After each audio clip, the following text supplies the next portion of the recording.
بسم الله الرحمن الرحيم. اللهم لك الحمد كما ينبغي لجلال وجهك وعظيم سلطانك. اللهم لك الحمد حتى ترضى، ولك الحمد إذا رضيت، ولك الحمد بعد الرضا. لك الحمد بالإسلام، ولك الحمد بالقرآن، ولك الحمد أن شرعت لنا خير شرائع دينك، وأن أرسلت لنا خير رسولك محمد صلى الله عليه وسلم.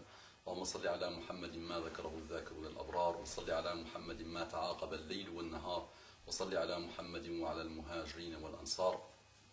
صل على محمد صلاة تنجينا بها من جميع الأهوال والآفات، وترفعنا بها أعلى الدرجات، وتبلغنا بها أغلى الغايات من جميع الخيرات في الحياة وبعد الممات.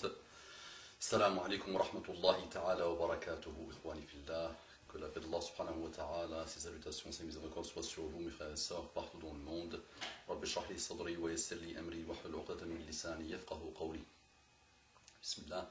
Donc, Inch'Allah, dans la continuité du rappel que on essaie de faire à nous-mêmes, à nos frères et sœurs partout dans le monde, je continue, Inch'Allah, dans les rappels concrets.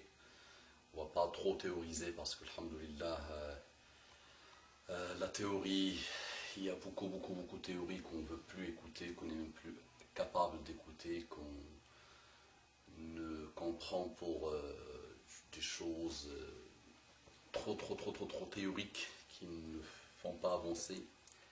Donc on va faire, Inch'Allah, le rappel par le concret, le top du concret, pour petit à petit, Inch'Allah, qu'on évolue tous vers le rappel par la théorie, parce qu'il n'y a pas plus beau que d'avoir la science et de comprendre le message islamique par la science pure, Inch'Allah. Mais on doit passer par cette étape du concret, Inch'Allah.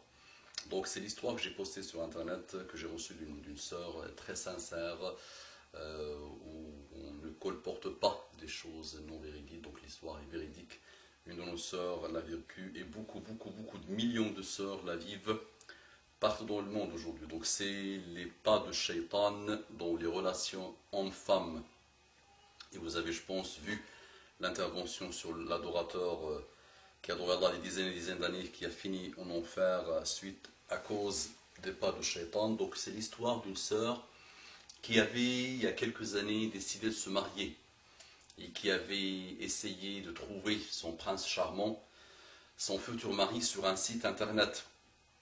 Et donc, il s'est connecté sur un site internet, il a rencontré un frère qui donnait l'impression qu'il était quelqu'un d'extrêmement pieux, d'extrêmement pratiquant. Et donc, cette pratique, masha'Allah, que la sœur a repérée, l'a mis rapidement en confiance, et elle a commencé à discuter avec ce frère, d'abord par MSN. Donc, première étape du pas de shaitan, c'était aller vers MSN. Donc ils ont discuté quelque temps sur MSN, et elle a continué à se mettre en confiance et à voir quelqu'un, et à échanger avec quelqu'un d'extrêmement pieux, qui donnait l'impression qu'il était vraiment pieux, même si je ne sais pas ce que ça veut dire, être pieux et être pratiquant. Après, Inch'Allah, on parlera de ça. Petit à petit, ils ont évolué vers le deuxième pas, ou le troisième pas, qui était le pas de shaitan, qui était échanger les numéros de téléphone. Donc, ils ont passé plus d'un mois à discuter par téléphone, à se découvrir, à s'apprivoiser, à se parler, et elle était de plus en plus confiante de tout ce que ce monsieur dégageait de foi et de piété et de pratique de sa religion islamique. Donc petit à petit, ils ont décidé de se rencontrer. Donc première rencontre, donc on va dire quatrième ou cinquième pas de shaitan, ils se sont rencontrés tous les deux. Au départ, le monsieur lui disait qu'il ne voulait pas de rencontre, de multiplication des rencontres. Donc c'était juste une première rencontre pour se voir, c'est tout. Et donc ils se sont rencontrés cette première rencontre, et quand il était sur le retour dans le train, il lui a demandé, ou je pense ils ont échangé, donc il a voulu encore une deuxième, une troisième et quelques rencontres supplémentaires pour continuer à faire connaissance. Donc ils ont eu une deuxième rencontre, ils ont parlé, elle était aux anges par rapport à tout ce que le monsieur lui racontait, tout ce que le monsieur essayait de lui montrer, de lui-même. Et donc sur le retour de la deuxième rencontre, elle a reçu un texto du monsieur qui lui dit qu'il a décidé de se marier avec elle, qu'il était vraiment sincère dans sa démarche et qu'il voulait vraiment se marier avec elle. Voilà, donc elle était toute heureuse, toute contente, alhamdoulilah. Enfin, un mari, Inch'Allah, un mari où elle va vivre la foi. Elle-même disait qu'elle était vraiment heureuse parce qu'elle parlait beaucoup avec lui de religion, comme si parler de la religion pouvait faire des choses. Il suffit de parler de la religion pour changer le monde, ce qui n'est pas vrai, ce qui n'est pas le cas.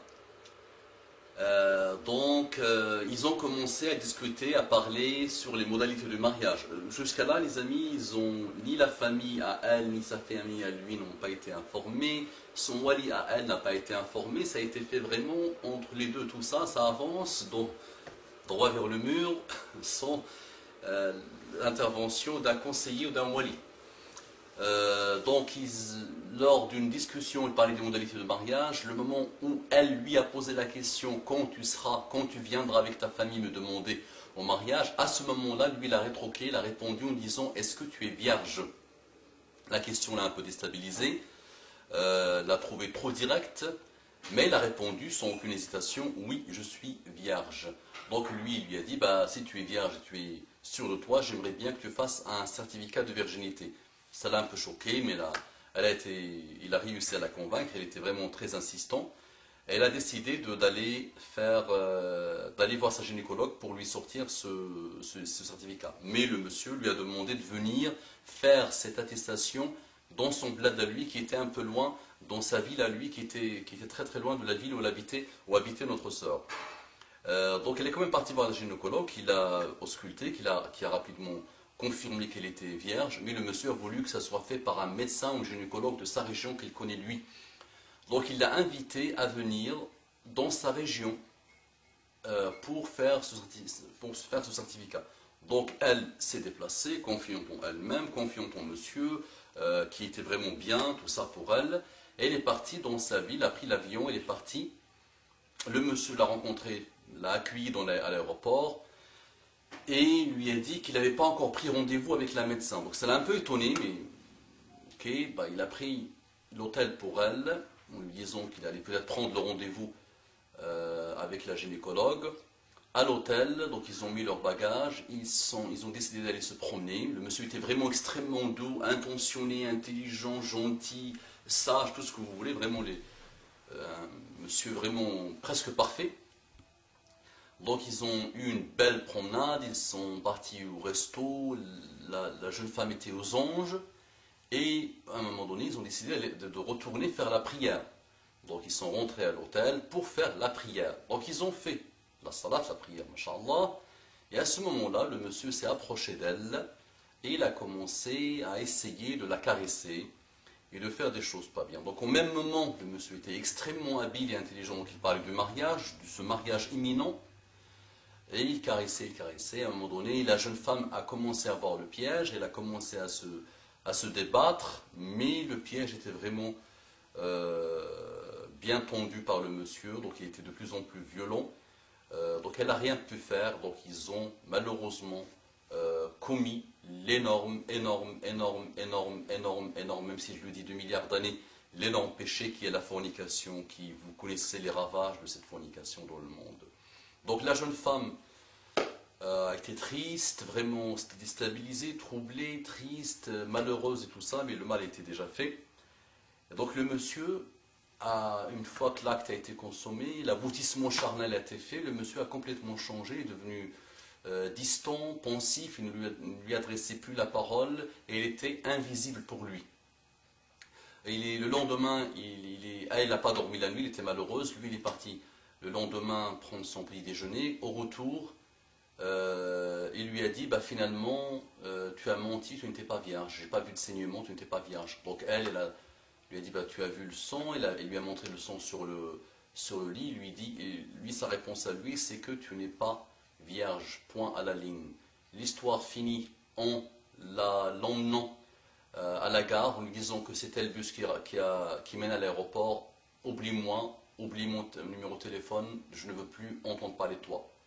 Fin de l'histoire, et Inch'Allah, lors de la prochaine intervention, j'analyserai pas par pas les pas de shaitan. أقول قولي هذا واستغفر الله لكم، استغفروه إنه كان غفورا رحيما. اللهم صل على محمد النبي الأمي وعلى آله وسلم تسليما كثيرا.